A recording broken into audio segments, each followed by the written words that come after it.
Udah pakai skincare mahal-mahal, kok masih jerawatan aja ya? Bah, kalian ngalamin nggak sih kejadian kayak gini? Berarti kalau misalnya kalian ngalamin, berarti kalian jodoh sama video ini. Aku akan bagi tips ke kalian untuk menghilangkan jerawat di muka kalian. Nah, kalau misalnya kalian punya masalah seperti itu, kalian sudah tepat banget untuk nonton video ini. Karena di video kali ini aku akan bahas kenapa sih orang pakai skincare itu bukannya kulitnya malah bagus, tapi tambah jerawatan. Tapi sebelumnya, kalau misalnya kalian suka dengan konten-konten edukasi semacam ini, jangan lupa like dan subscribe video YouTube Kata Dokdan, supaya Dokdan lebih semangat lagi untuk bikin konten.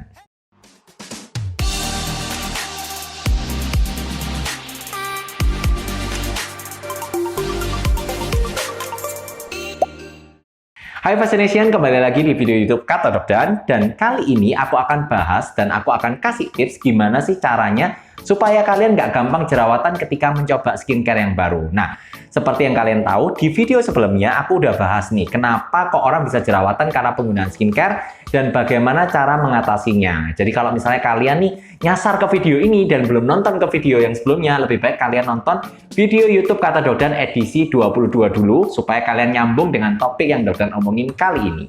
Oke, jadi aku ulang dikit ya tentang topik aku di episode sebelumnya. Jadi kalau misalnya orang itu jerawatan karena pemakaian skincare, dari sudut awam itu dikenal dengan dua istilah. Bisa purging, bisa breakout. Kalau purging itu artinya adalah suatu reaksi pembersihan kulit karena pemakaian skincare. Jadi artinya skincare itu mengelupas kulit mati sehingga sumbatan-sumbatan pori-pori itu menjadi terangkat sehingga minyak yang ada di dalam permukaan kulit itu akan naik ke atas dan timbul jerawat. Jadi artinya adalah purging itu dianggap suatu proses yang normal dan akan hilang sendirinya dalam waktu 4-6 minggu. Sedangkan kalau breakout itu adalah suatu reaksi ketidakcocokan kulit kamu terhadap skincare, atau artinya kulit kamu itu alergi terhadap bahan aktif di dalam skincare sehingga penggunaan skincare harus dihentikan.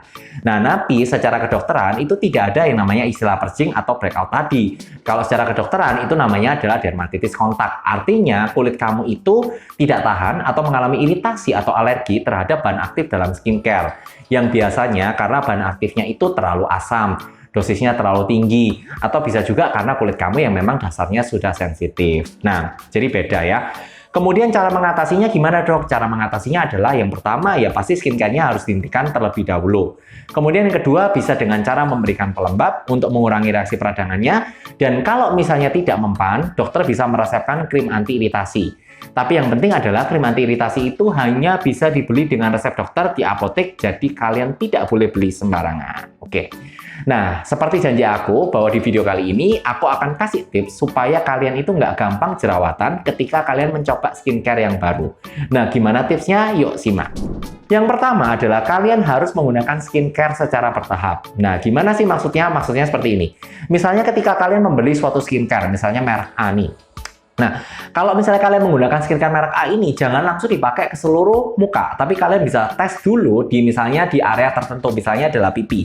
Nah, kalian olesin dulu di pipi selama 2-3 hari, sambil kalian evaluasi gimana sih efeknya skincare tersebut ke kulit kalian. Kalau misalnya nggak apa-apa atau nggak ada masalah apa-apa, ya sudah, kalian coba pakai ke seluruh muka. Tapi jangan setiap hari, kalian pakainya sekitar 2 kali seminggu. Kemudian dievaluasi lagi selama seminggu. Kalau nggak ada masalah, kalian bisa pakai 3 kali seminggu. Dan kalau nggak ada masalah, kalian bisa pakai setiap hari. Jadi maksudnya gini, supaya kalau misalnya ternyata kalian nggak cocok dengan skincare tersebut, maka kulit kalian yang iritasi atau yang jerawatan tadi itu nggak satu muka, tapi hanya di bagian tertentu saja. Jadi kalian pakainya secara bertahap. Kemudian yang kedua adalah jangan lupa kalau misalnya kalian menggunakan krim-krim dengan bahan asam, kalian harus menggunakan pelembab dan tabir surya. Karena seperti yang aku bahas di video sebelumnya, biasanya orang itu lebih gampang alergi atau lebih gampang iritasi terhadap bahan asam, itu kalau kulitnya cenderung kering dan sensitif. Nah, supaya kulit kalian itu nggak kering dan nggak sensitif, kalian bisa menggunakan tabir surya dan pelembab secara teratur. Tujuannya adalah untuk menurunkan resiko terjadinya iritasi. Tapi kalau misalnya kalian pakai pelembab dan tabir surya, juga harus disesuaikan dengan jenis kulit kalian. Jangan sampai pelembab dan tabir surya yang kalian pakai itu yang justru bikin kalian jerawatan karena nggak cocok.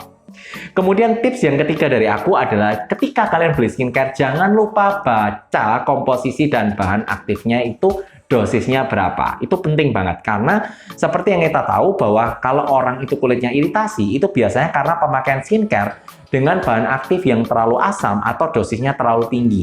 Jadi kalian harus tahu nih, kira-kira dalam skincare merek A ini, itu bahan aktifnya apa. Misalnya apakah di sana ada retinol, retinoid acid, AHA, atau BHA. Kemudian kalian harus tahu, kira-kira dosis berapa nih yang aku bisa pakai. Nah, tips dari aku, kalau kalian nggak ngerti dosis berapa yang kalian harus pakai, cari dosis serendah mungkin. Nah, misalnya nih kalian mau menggunakan produk dengan salicylic acid. Nah, kalian bisa pakai salicylic acid dengan konsentrasi yang paling rendah. Misalnya di angka 0,5%. Jangan langsung pakai yang 2-3%, karena resiko iritasinya akan jadi lebih tinggi. Nah, jadi itu tadi adalah tips dari aku supaya kalian nggak gampang jerawatan atau nggak gampang iritasi ketika menggunakan skincare yang baru.